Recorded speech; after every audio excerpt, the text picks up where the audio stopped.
Bonjour, en hiver, la plupart des arbres sont entièrement nus. Personnellement, je les préfère avec des feuilles, je les trouve moins monotones.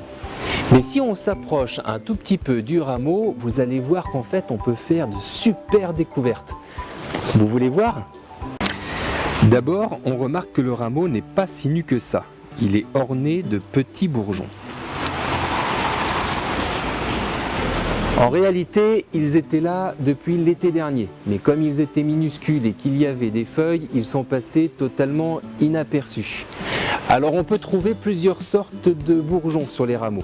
Tenez, venez, approchez-vous et je vais vous en montrer.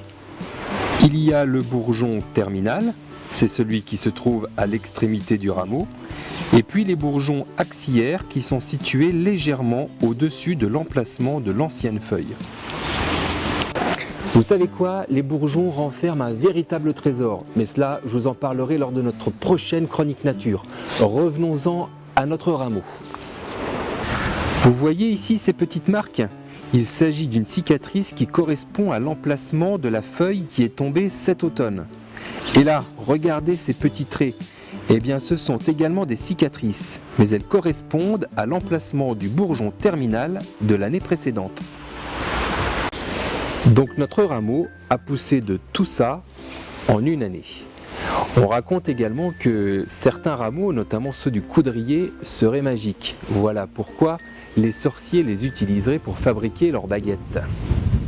Mais des sorciers, ça n'existe pas, voyons. Je vous dis à très vite pour une prochaine chronique nature.